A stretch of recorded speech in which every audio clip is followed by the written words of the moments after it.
नमस्कार साथियों, कैसे हैं आप लोग। उम्मीद करते हैं अच्छे होंगे और बेहतरीन तरीके से पढ़ रहे होंगे। चलिएगा, ब्रह्मा से सीरीज की 19वीं क्लास में आपका स्वागत है।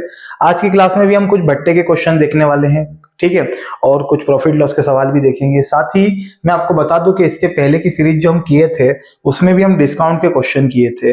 भट्टा हो गया, लाभ हानि हो गया, परसेंटेज हो गया, इन सभी का आपके एग्जाम में वेटेज है एसएससी जीडी में, ठीक है। मैं सारी सीरीज करवा रहा हूं और आगे से मैं आपको बता दूं जो 1 जनवरी से हम सीरीज चालू करेंगे उसमें हम रेलवे के क्वेश्चन को भी कवर करेंगे जो आरपीएफ एसआई और कांस्टेबल के लिए इंपॉर्टेंट होंगे, ठीक है। और अभी जो सीरीज होगी आपकी इसके बाद जो सीरीज, उसमें भी हम आगे के क्वेश्चन कवर करेंगे। तो इसके पहले की सीरीज भी आप देख लीजिएगा, उसमें भी मैंने डिस्काउंट के क्वेश्चन करवाए थे और देख लिए हो। तो चलिए सवाल शुरू करते हैं इस सीरीज के। बहुत ही प्यारा सा क्वेश्चन। एक छतरी का अंकित मूल्य 162 रुपए है और विक्रय मूल्य 135 रुपए है। भट्टे की दर क्या होगी, डिस्काउंट की रेट बताना है। चलिए, आप सभी को पता है भट्टा जो दिया जाता है सर अंकित मूल्य पे दिया जाता है। तो अंकित मूल्य 162 है और बेचा जा रहा है 135 में, यानी जो बेच रहा है वो 135 में बेच रहा है, हम खरीद रहे हैं तो 135 में खरीद रहे हैं, ठीक है। अगर मैं इसका अंतर देखूं तो भाई 12 में से 5 गए तो 7 बचेगा और यहाँ 15, 5 में से 3 गए तो 2 बचेगा। कितने रुपए का डिस्काउंट मिल रहा है, 27 रुपए का। तो भाई ये 27 रुपए का डिस्काउंट किस पे मिल रहा है, तो 162 पे मिल रहा है। गुणा किसका कर देंगे, 100 का, ठीक है। जो भी लाभ हानि होती है वो क्रय मूल्य पे होती है और भट्टे की बात हो रही है तो भट्टा सदैव अंकित मूल्य पे दिया जाता है, ठीक है। तो नीचे अंकित मूल्य आएगा। काट देते हैं हम, 9 से काट दीजिए, 3 से काट दो, 3 नम 27 और तीनों पंजे 15, 3 चौक 12। अगर मैं 9 से काटूं तो 9 छंग 54 हो जाएगा, ठीक है। यानी हम इसको और कैलकुलेशन कर सकते हैं कि 2 से 50 बार और 2 से कट जाएगा 3 बार, यानी 50/3। इसको हम भागा दे दें तो हम लिख सकते हैं 16 सही 2/3%। क्या हो जाएगा, 16 सही 2/3%। ये आपका आंसर हो जाएगा मेरे भाई, ठीक है। आगे बढ़ते हैं अगले सवाल की ओर। देखिए, एक घड़ी का अंकित मूल्य 600 रुपए है। एक दुकानदार ने 2 क्रमिक छूट देता है। एक दुकानदार 2 क्रमिक छूट देता है और 459 में घड़ी को बेचता है। यदि पहला डिस्काउंट 10% है तो दूसरा डिस्काउंट क्या होगा, ठीक है। ये भट्टे पे आधारित सवाल है गुड्डू। ये क्वेश्चन भी बहुत बनता है जीडी में, ठीक है, इंपॉर्टेंट सवाल है। देखिएगा, आपको पता है अंकित मूल्य क्या दे रखा है, 600, और भट्टा उस पे दिया जाएगा तो मैं लिख देता हूं 600। अच्छा ये बताइए पहला डिस्काउंट कितना है, तो सर 10%, तो मैं लिखूंगा 90/100। क्या लिखूंगा, 90/100।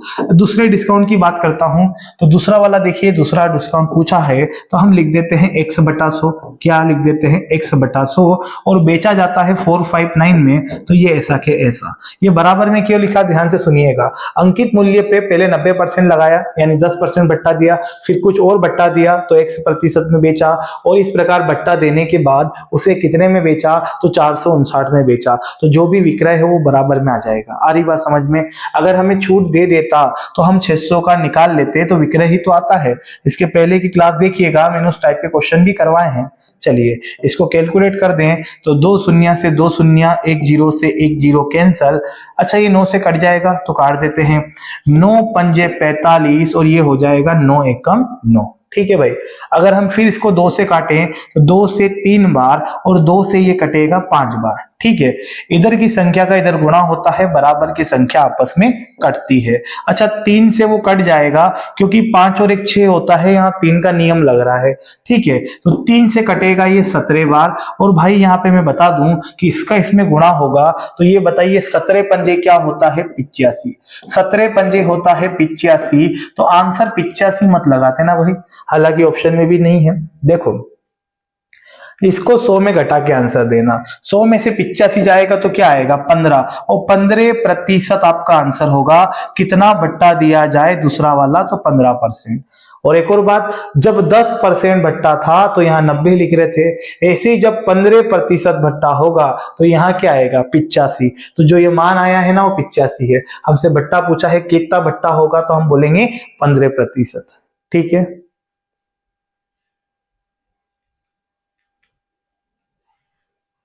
आगे बढ़ते हैं अगले सवाल की ओर। ये लीजिए, एक सवाल समझ लो तो आप भी वीडियो को रोक के सवाल को बनाया करो, देखा करो क्या आंसर है फिर। ठीक है भाई, लो हम शुरू करते हैं। अंकित मूल्य 900 रुपए है, दो क्रमागत छूट देने के बाद 648 रुपए में बेचा जाता है। पहली छूट 20% थी, तो दूसरी क्या थी? बताओ भाई दूसरी क्या थी। लो भैया 900 लिख दिए हम लोग, ठीक है। पहली छूट है 20%, तो मैं लिखूंगा 80/100, ठीक है। दूसरी हम लिख देते हैं x। अगर दो डिस्काउंट देगा तो तीसरे के बारे में पूछेगा, ठीक है, तो सेम ऐसे ही हो जाएगा वो भी। बराबर कितना है? तो 648 से 648, ठीक है। चलिए काट देते हैं यहाँ पे हम लोग इसको। यहाँ कट जाएगा 2 शून्य से 2 शून्य, 1 0 से 1 0 कैंसल। 8 से इसको काटते हैं तो 8 उटी 64 और 8 एकम हो जाएगा 8, ठीक है। और अगर 9 से काट दें तो ये हो जाएगा 90 90 81। अच्छा ये 10 उधर जाएगा तो गुणा हो जाएगा, तो x बराबर क्या होगा? 90%। कितना होगा मेरे भाई? 90%। यानी जब 90% में बेचा जा रहा है तो भाई जो भट्टा होगा वो कितना होगा? कुछ नहीं करना है, 100 में से घटा दो, 100 में से 90 जाएगा तो कितना आ जाएगा? 10%। ये लो मेरे भाई 10% आपका आंसर हो जाएगा, ठीक है। 10%।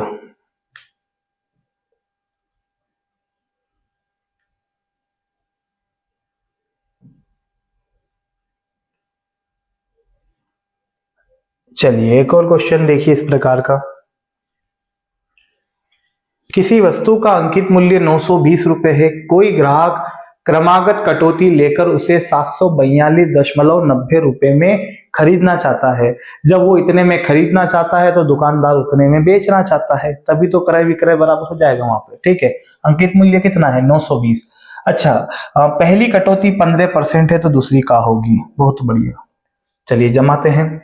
920 लिख देते हैं, पहली कटौती 15% है, मतलब बट्टा 15 है, तो ये हो जाएगा 85/100। दूसरा हो जाएगा x/100। ये लो मेरे भाई x/100 बराबर बराबर ये बताइए यहाँ पे कितना है? तो 742.90, 742.90। चलिए मेरे भाई पॉइंट हटाएंगे तो नीचे के जीरो आ जाएगी, 2 0, क्योंकि 2 अंक बाद पॉइंट है, ठीक है। 2 अंक बाद पॉइंट है। अगर यहाँ और कैलकुलेशन करें तो सबसे पहले तो मुझे 100 से 100 कटते हुए दिख रहा है, ठीक है। यहाँ और देखें तो 1 0 से 1 0 कट जाएगी। 5 से काटे तो 5 एकम 5, 5 7 35 और 5 दूनी 10। और अगर 2 से फिर काटें तो 2 चौक 8 और ये हो जाएगा 2 छंग 12। सहमत है? 2 छंग 12। अब देखो मेरे भाई कभी कभी कैलकुलेशन आ जाती है। अब यहाँ पे 17 और 46 का यूज करेंगे, तो 46 तो 23 से कट जाएगा, 23 दूना 46। हम पहले 17 का यूज करते हैं। देखिए 17 से हम काटें तो 17 तिया 51, 17 चौक 68, तो ये हो जाएगा 17 चौक 68 4 बार, क्योंकि 17 पंजे तो 85 होता है। 68 से 69 70, 6 बचेगा, 6 बचेगा, ठीक है। तो यहाँ पे हो जाएगा 17 तिया 51, 51 हो जाएगा। 11 बच रहा है क्या? अब देखो मेरे भाई ध्यान से सुनना, पीछे 9 है। अगर हम 17 का 7 गुना करते हैं तो 7 7 49 की 9 हासिल 4, 7 एकम 7 और 4 11, वहां 119 आ रहा था। और अगर हम 17 का 7 बार भाग मतलब 17 का 7 गुना करते हैं तो 119 आ जाएगा, मतलब ये 7 बार कटेगा 9 वाला पार्ट, और ये 0 ऐसा कैसा, ठीक है। चलिएगा 46 बच रहा है, 46 से अगर हम भाग दें तो 46 से डायरेक्ट भाग दे दो, या फिर ऐसा करिए कि इसको काट देते हैं 23 से, तो 23 दूना 46, ठीक है। यहाँ अगर मैं 23 का भाग देता हूँ, देखो आपके सामने मैं भाग देके बता देता हूँ ताकि किसी को दिक्कत ना आए। देखिएगा ये 2370 है, अगर इसमें मैं 4370 23 का भाग दूं तो 23 एकम 23 क्या बचेगा मेरे भाई? 20 बचेगा, ऊपर से 7 उतारिए। अच्छा ये बताइए इसमें किसका गुणा करे कि पीछे 7 आ जाए? तो 9 का गुणा करना पड़ेगा, क्योंकि देखो 9 तिया 27 की 7 है ना, हासिल 2, 9 दूना 18 और 2 कितना हो जाएगा? 20। ये लो भाई फिनिश हो गया, और ये 0 तो रहेगी यहीं पे ऐसी की ऐसी। तो हम बोल सकते हैं कि ये 23 से कटेगा डायरेक्ट 190 बार, यानी 190, 190 बार। सहमत है? 190। और अगर फिर मैं 2 से इसको भागा देता हूं तो देखना मेरे भाई, 2 नम 18 और 2 पंजे 10, कितना आ जाएगा? 95। आई होप आपको दिख रहा होगा। तो भैया ये आ जाएगा 95, 95%। और भी तरीके होते हैं मेरे भाई, लेकिन उससे सवाल में गुणा करना पड़ेगा जो आपके लिए और कैलकुलेटिव हो जाएगा। ठीक है, तो 95% में बेचा जा रहा है, यानी भट्टा होगा 5%। कितना होगा? 5% भट्टा आंसर। एक दो बार लिख के आप भी काटिएगा इसको, हो जाएगा, कोई दिक्कत नहीं है। बढ़ते हैं अगले क्वेश्चन की ओर।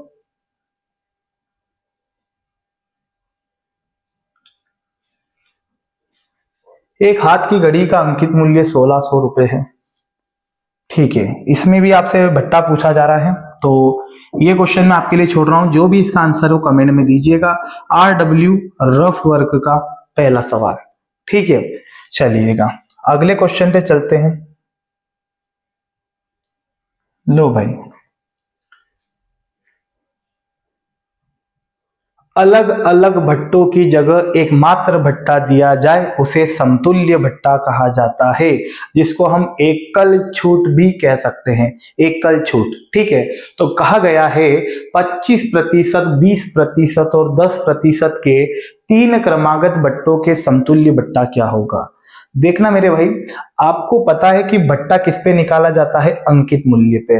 अभी हमें अंकित मूल्य नहीं दे रखा है, तो हम 100 मान लेंगे। 100 पे मानेंगे तो डायरेक्ट निकल जाएगा, एक्स वैक्स नहीं मानना मेरे भाई। देखो, अगर वह 25% भट्टा दे रहा है, यानी 75% में बेच रहा है ना, 75% में बेच रहा है। फिर आगे बात करें, 20% भट्टा दे रहा है, मतलब 80% में बेच रहा है। ठीक है, और यहाँ पे 100 में घटा के लिख देंगे तो कितना हो जाएगा? 90/100। 90/100। चलिए इसको काटते हैं। 0 से 0 कैंसल, 2 0 से ये 2 0 कैंसल, 25 तिया 75 और ये हो जाएगा 25 चौक 100। अगर मैं 4 से काटूं तो 4 दूनी 8, 3 दूनी 6, 6 नमा की 54, 6 नमा की 54, तो ये 54 आ जाएगा, 54%। तो ये बताइए कि 54% आंसर है क्या? सेकेंड ऑप्शन गलत हो जाएगा, गलत हो जाएगा। ध्यान से सुनिएगा मेरी बात को। अगर आप पिछली क्लास देखे हो तो आपको मैंने बताया था कि जब अंकित मूल्य दिया जाए, वो भट्टे दिए जाए, तो जब हम अंकित मूल्य रख के कैलकुलेशन करते थे तो विक्रय मूल्य निकल जाता था। क्या निकलता था? विक्रय मूल्य। अब देखो, यहाँ आप 100 माने हो, और 100 से जब आप बता रहे हो कि 25% भट्टा है तो 75 में बेचा, 20% भट्टा है तो 80 में बेचा, 10% भट्टा है 90 में बेचा, तो इस प्रकार से जो विक्रय निकल के आएगा ना, वो आएगा 54%। कुछ नहीं करना है, इनको अंतर लेना है, घटाना है। तो जब हम 100 में से 54 घटाते हैं, जब हम 100 में से 54 घटाते हैं तो भाई साहब 46% हमारा आंसर आ जाएगा। 46%, 46%। ठीक है, एक्चुअल में ये परसेंट में होता नहीं है, लेकिन अपन परसेंट में क्यों बोल रहे हैं सुनिए। अगर मान लीजिए अंकित मूल्य आप 200 लेते हैं, तो 200 लेने के बाद जो भी आता वो विक्रय आता, फिर इन दोनों का अंतर लेके जो राशि आती है भट्टे की, वो ऊपर लिखते और नीचे लिखते 200, क्योंकि जो आप अंकित मूल्य मानोगे वही तो लिखोगे। लेकिन 100 लिखने से मतलब नहीं है, क्योंकि 100 से 100 क्या हो जाएगा? कैंसल। इसलिए हम 100 से जब भी तुलना करते हैं ना, तो डायरेक्ट आंसर बता सकते हैं। जैसे हम 100 माने थे, तो कंपेयर किससे होगा? 100 से। तो जब 100 रुपए की वस्तु 54% में बेची जाती है, तो उस पर भट्टा कितना दिया जाएगा? 46%। तो आपका आंसर हो जाएगा 46%, यानी कि ऑप्शन नंबर सी। ठीक है भाई, समझ गए होंगे आप। एक बार और दूसरा सवाल ले लेते हैं इस टाइप का, ताकि डाउट खत्म हो जाए। ये लो, 30%, 20% व 10% का समतुल्य भट्टा बताइए। बहुत बढ़िया। चलिएगा, तो अब मैं सवाल चालू करता हूं। यहाँ पे 30 है तो हमें लिख देता हूं 70%। बहुत बढ़िया, ये लीजिए। फिर 20 है तो हम लिख देते हैं 80%। और क्या है मेरे भाई? 10 है तो मैं लिख देता हूं 90%, यानी 90/100, 90%। सहमत है? चलिए काट देते हैं यहाँ पे। 0 0 0 0 0 सब कट गया क्या? ये लो 0 0। अब मेरे भाई ध्यान से सुनिएगा, कैलकुलेशन में आप 2 से 4 बार और 2 से 5 बार नहीं करिएगा। क्यों? क्योंकि देखो 5 से फिर ना ये कटेगा ना ये कटेगा, तो जबरन में हमें 5 से फिर दोबारा भाग देना पड़ेगा। इससे अच्छा ये है कि 10 को कुंवारा ही छोड़ दो। देखो भाई, 10 को छोड़ दो। यहां देखिएगा 7 अटी 56, और 56 में 9 का गुणा करते हैं। 56 में 9 का किसका गुणा? ये लो, यहां हम गुणा कर दें तो मेरे भाई 9 छंग 54 की 4 हासिल 5 हो जाएगा। 9 पंजे 45, 45 और 5 50। ये बताओ नीचे 10 है तो पीछे से एक अंक बाद क्या लग जाएगा? पॉइंट। ये ऑप्शन में लिखा रहेगा, लेकिन लगाना नहीं है मेरे भाई, क्योंकि इतने में तो बेचा जा रहा है। ठीक है, जो भी आ रहा है आपका उसको 100 में घटा के दीजिएगा आंसर। तो भैया 50.4 को जब मैं घटाता हूं, राउंड फिगर में भी आप घटा सकते हैं, कोई दिक्कत की बात नहीं है। 10 में से 4 गए 6, यहाँ 9 ऐसा कैसा, 9 में से 5 गए तो 4, ये आपका आंसर हो जाएगा 49.6%, सी ऑप्शन।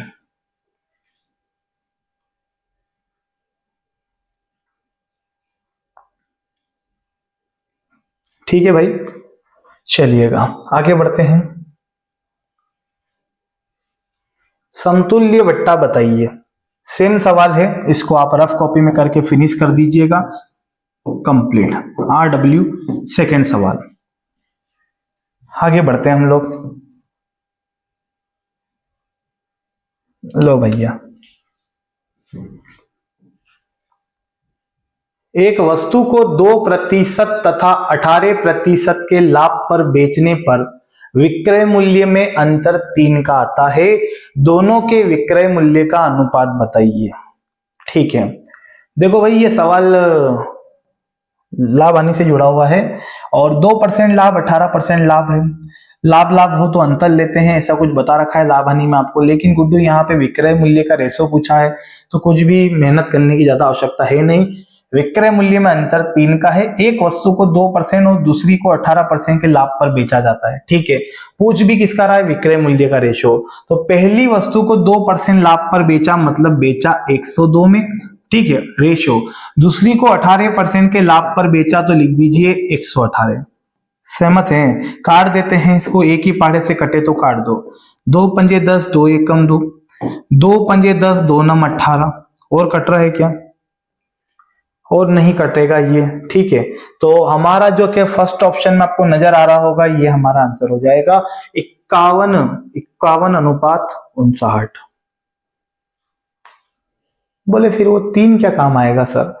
आप लाभ हानि में ऐसा एक सवाल पढ़े होंगे जिसमें लाभ लाभ हो तो अंतर लेते हैं, लाभ हानि हो तो जोड़ते हैं। ठीक है, अंतर बराबर अंतर रखते हैं। उसी टाइप का एक क्वेश्चन पूछा गया है, इसमें खाली ये पूछा है हमसे अनुपात। एक्चुअल में मैं आपको चीजें बता दूं, होता क्या है गुड्डू, कि अगर वस्तु तो एक ही है ना, 2% लाभ पे बेचेंगे या 18% लाभ पे बेचेंगे, तब विक्रय मूल्य का अंतर 3 आएगा। तो यदि मैं क्रय मूल्य 100 भी मानता हूं और 100 से विक्रय निकालू, तो आप भी जानते हो विक्रय निकालते हैं तो 2% का लाभ ऊपर और 100 का आएगा नीचे, क्योंकि विक्रय निकालते हैं तो 100 नीचे आएगा। ऐसे ही दूसरी वस्तु, जो पहली वस्तु का क्रय 100 था, इसको बेचा मैंने 18% लाभ पर, तो ये हो जाएगा 118/100। समझना बात को, जैसे कि ये पहली वस्तु का क्रय और उसी वस्तु को भी यहीं बेचा जा रहा है। ठीक है, तुलना हो रही है ना। तो यदि हमारी 100 रुपए की वस्तु है, मैं इसको 2% के लाभ पर बेचता हूं तो 102/100 आएगा, और इसी वस्तु को 118 मतलब 18% के लाभ पे बेचता हूं तो 118/100। और 100 की जगह क्या, अब कुछ भी मान लीजिए, वो कैंसिल ही होना है। अगर 200 200 भी लिखोगे तो वो कटना है, क्योंकि हम अनुपात बना रहे हैं। और ये देखो, ये 2 जीरो से 2 जीरो कैंसिल। अब फिर वही बात आ गई, 102:118। अगर इसको काटेंगे तो वही मेरे भाई पहले जैसा हो जाएगा, फर्स्ट ऑप्शन आंसर। सही है, पूछा गया है, एसएससी में सवाल आता है। एक और सवाल देखिए, बनाइए आप लोग।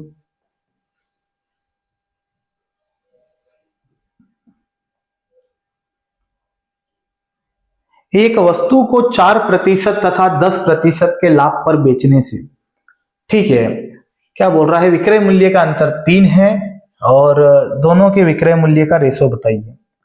लो मेरे भाई, 4% का लाभ हो रहा है ना, तो हम लिख देंगे 104। ठीक है, फिर बोल रहा है 10% का लाभ होता है, तो हम लिख देंगे 110। बहुत बेहतरीन। काट देता हूं, 2 पंजे 10, 2 दूनी 4, और ये हो जाएगा मेरे भाई 2 पंजे 10, 2 पंजे 10। 5 से ये कटेगा, ये नहीं कटेगा, 2 से ये कटेगा, ये नहीं कटेगा, तो भाई यही हमारा आंसर हो जाएगा 52:55, फर्स्ट ऑप्शन।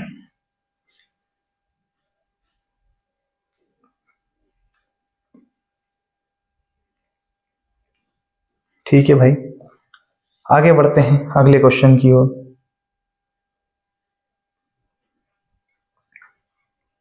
6 वस्तु की खरीदी पर 2 मुफ्त पाइए और डिस्काउंट बताइए। ठीक है, मुफ्त में भी देखो, ध्यान से सुनिएगा यहाँ पे, अगर 6 वस्तु पे 2 मुफ्त दे रहा है तो यहाँ भी आपसे डिस्काउंट का प्रतिशत पूछा जाता है। तो भाई मुफ्त की वस्तु जो है ये मुफ्त कितनी दे रहा है, 2 दे रहा है। किस पे दे रहा है, 6 पर। और ये आपको जोड़ के लिखना है, 6 और 2 कितना होगा, 8 होगा, गुणा 100 का। इस टाइप का क्वेश्चन पहली क्लास में भी आया था, आपको पता होगा। तो मेरी बात को सुनिएगा, यहाँ पे 2 मुफ्त दे रहा है, किसमें से दे रहा है, 8 में से। तो टोटल जो आएगा ना वो नीचे आएगा। तो इस टाइप का क्वेश्चन दिखता है, ध्यान रखिएगा, क्योंकि दुकानदार ने आपको 8 वस्तु दी, उस 8 में से 2 मुफ्त की है, 2 मुफ्त की है, गुणा किसका, 100 का। 2 से कटेगा 4 बार और 4 से कटेगा 25 बार।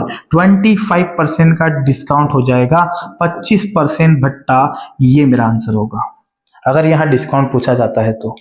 ठीक है, 25% डिस्काउंट, बहुत शानदार।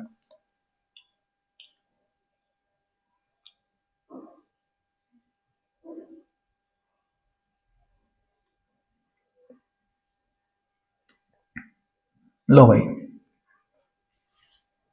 एक बैग 20% की छूट, एक बैग पर 20% की छूट थी। अनुपम ने एक बैग को खरीदा, उसे नगद भुगतान पर 8% की अतिरिक्त छूट मिली। ठीक है, मतलब अगर वो हैंड टू हैंड पैसे देता है तो 8% का डिस्काउंट उसको और मिलेगा।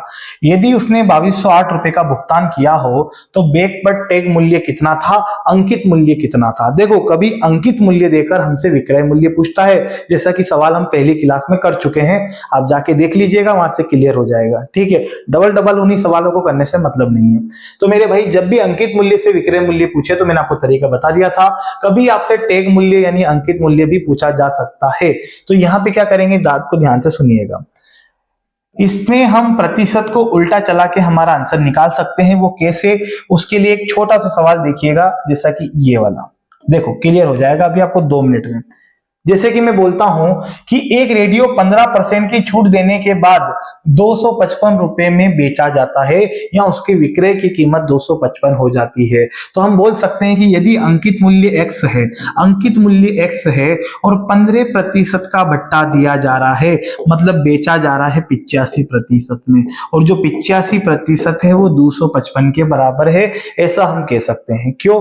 क्योंकि 85% में बेचा जा रहा है और रुपए में कितने हैं, 255। परसेंटेज में नीचे 100 आ जाएगा, कैलकुलेशन कर देंगे, आंसर हो जाएगा।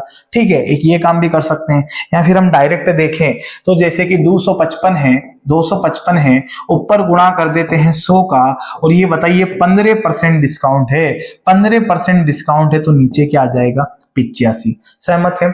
जैसे कि विक्रय मूल्य जब हम निकालते थे अंकित मूल्य से तो 100 नीचे आता था, अंकित मूल्य हम निकाल रहे हैं तो 100 ऊपर लिख देंगे, बात खत्म, काट देते हैं इसको। और एक्चुअल में 100 कहां से, आप समझ गए, नीचे का 100 उधर जाके गुणा हो जाएगा। ठीक है, काट देते हैं इसको, 5 से 20 बार और 5 से कट जाएगा 17 बार। ठीक है भाई, 17 से भागा दे दें, 17 एकम 17, क्या बचाएगा भैया, 3 5 8, 17 पंजे 85। लो भाई, हो गया, 15 दूना 30, 300 मेरा आंसर हो जाएगा। कितना हो जाएगा, 300। तो जब एक बट्टे का सवाल आता है तो 2 का भी आ सकता है, पेपर में 3 का भी आ सकता है भाई। खत्म कर दीजिएगा। जैसे कि इस क्वेश्चन को हम करते हैं तो कैसे करेंगे, देखिएगा, 2208 लिख दीजिए। ठीक है, 100 रहेगा ऊपर, जो भी प्रतिशत है वो आएगा नीचे, क्योंकि हम जा रहे हैं अंकित मूल्य की ओर। ठीक है, विक्रय की ओर जाते हैं, प्रतिशत सीधा कर देते हैं। 20% की छूट थी तो हम लिख देते हैं 80 और ये 100। ठीक है, कितना परसेंट बोला है मेरे भाई, 8% की छूट है तो हम लिख देते हैं 92 यानी 92। चलिएगा, काट देते हैं इसको यहाँ पे, 0 से 0। ठीक है, 8 से अगर हम इसको काटें तो भाई ये हो जाएगा 8 दूना 16, 8 दूना 16, क्या बचेगा यहाँ पे, 6 बचेगा, 6 बचेगा, 60 8 सती 56 और 8 6 48 हो जाएगा। ठीक है, अगर हम इसको 23 से काट सकते हैं क्या, देखो, 23 एकम 23, क्या बचेगा भैया, 4 बचेगा, 23 दूना 46 और ये हो जाएगा 23 चौक 92, 23 चौक 92। अगर हम 4 का यूज करें तो 4 तिया हो जाएगा 12, और ये बताइए 3 के पीछे कितनी जीरो हो जाएगी, तो 3 जीरो, यानी हम बोल सकते हैं 3000 हमारा आंसर हो जाएगा। ठीक है मेरे भाई, आई होप समझ गए होंगे आप। एक क्वेश्चन मैं आपके लिए लगा देता हूं, ये लीजिए RW के लिए। देखो कैलकुलेशन से डरना नहीं है, लड़ना है, सवाल आपको करना है, ठीक है। करिएगा इसको, जो भी इसका आंसर है कमेंट में दीजिएगा। ओके भाई, इसकी पहली क्लास भी आप देख लीजिएगा और कुछ और भी सवाल है जो बड़े बड़े सवाल है वो हम इसकी अगली क्लास में कवर करेंगे, जहां से आपका बट्टा क्लियर हो जाए। और भी क्वेश्चन है प्रॉफिट लॉस के, उनको भी हम कवर करने वाले हैं, ठीक है। उम्मीद करते हैं आपको वीडियो समझ में आया होगा। यदि वीडियो अच्छा लगता है तो जरूर लाइक कीजिएगा और चैनल को सब्सक्राइब कर लीजिएगा। मिलते हैं नेक्स्ट वीडियो में। जय हिंद।